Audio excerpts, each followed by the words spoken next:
மண்ணெண்ணை கூட 50 மில்லி கொடுக்கிற மண்ணெண்ணெயை கூட 50 மில்லி 100 மில்லி குறைச்சு கொடுக்குறாங்க. பிப்ரவரியிலிருந்து பாமாயில் பருப்பாயில் கொடுக்கல, பருப்பு கொடுக்கலன்றாங்க. கொடுக்கிற அரிசி தரமற்றதா இருக்கு, பழையபடி ஆயிட்டாங்க. கோழிக்கு போட்டா கூட கோழி வீட்டு பக்கமே வரமாட்டேங்குது. கண்ணியமிக்க காவல்துறை அதிகாரி முதலமைச்சருடைய முகம் இருக்குன்றதுக்காக அந்த பொம்மையில இருக்கிறத எடுத்துட்டு போயிட்டார். மின்சாரத்தை தொட்டாத்தான் சாக்கடிக்கும். நம்முடைய ஆட்சியில, அம்மாவுடைய ஆட்சியில மின் கட்டணத்தை கேட்டாலே சாக்கடிக்குன்னு சொன்னாரா சொல்லலையா? பொறுப்பற்ற அரசாக இந்த அரசு. முதல்ல மக்களுக்கு வாக்களித்து தன்னை தேர்ந்தெடுத்த மக்களை திமுகவே நினைக்கல நம்ம ஆட்சிக்கு வருவோம். மக்கள் மக்களும் நினைக்கல. திமுக ஆட்சிக்கு வந்தோடனே மக்களுக்கு ஒரு ஷாக் அடிக்கிறது. தெரியல, சொன்னதைத்தான் செய்வோம், சொல்லாதையும் செய்வோம்னு சொன்னாங்க. இப்ப அவங்க கரெக்ட், அவங்க சொன்னது அவங்க பக்கம் சரிதான். அவங்க சொல்லாதெல்லாம் இப்ப செஞ்சுக்கிட்டு இருக்காங்க. விடியல் தருவன்ற மட்டும் செய்யவே இல்லை. இன்னைக்கு திமுகவுக்கு இருண்டு போச்சு. வர்ற தேர்தல் 26ல, இனிமேல் வர்ற காலமே திமுகவுக்கு இருண்ட காலம்தான்.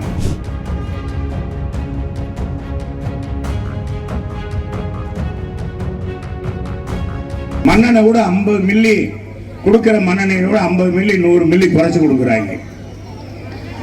பிப்ரவரியிலிருந்து பாமாயில் பருப்பாயில் கொடுக்கல, பருப்பு கொடுக்கலன்றாங்க. கொடுக்கிற அரிசி தரமற்றதா இருக்கு, பழையபடி ஆயிட்டாங்க. கோழிக்கு போட்டா கூட கோழி வீட்டு பக்கமே வரமாட்டேங்குது.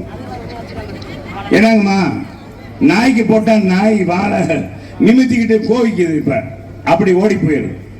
ஆசுவா உண்மை அதான். அந்த மாதிரி பார்த்தீங்கன்னா நாங்க விடியல் தருவோம். மின்சார கணக்கெடுப்பை மாசம் ஒரு முறை எடுப்போம்னு சொன்னாங்க. எடுத்தாங்களா? உங்க பகுதியில் எடுத்திருக்காங்களாமா? நீங்க சொல்ல மாட்டேன்றீங்க. எடுத்திருக்காங்களா? எடுக்கல. மின் கட்டணத்தை பார்த்தா நம்ம இங்க பாத்தீங்கன்னா கண்ணியமிக்க காவல்துறை அதிகாரி முதலமைச்சருடைய முகம் இருக்குன்றதுக்காக அந்த பொம்மையில இருக்கிறத எடுத்துட்டு போயிட்டார். ஆனா மக்கள் மத்தியில பசுமையா இருக்கும்.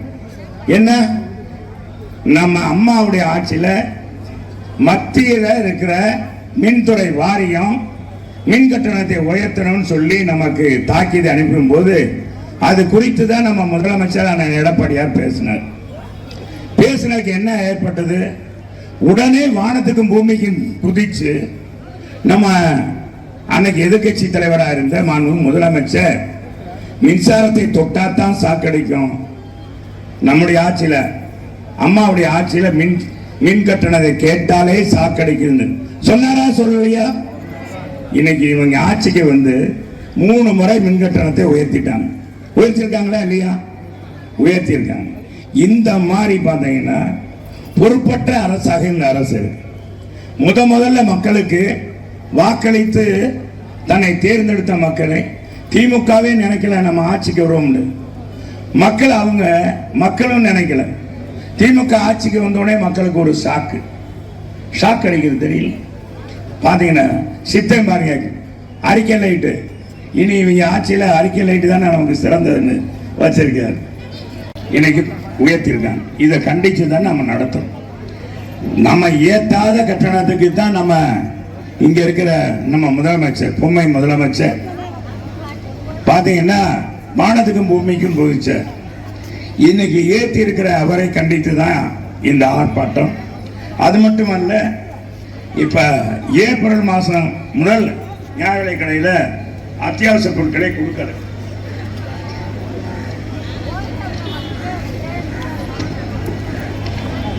அப்புறம் பாத்தீங்கன்னா சென்னையை சொன்னதை செய்வோம், செய்வதை தான் சொல்லுவோம். யார் சொன்னா? யாருமா சொன்னா? சொன்னதைத்தான் செய்வோம், சொல்லாதையும் செய்வோம் சொன்னாங்க. இப்ப அவங்க கரெக்ட், அவங்க சொன்னது அவங்க பக்கம் சரிதான்.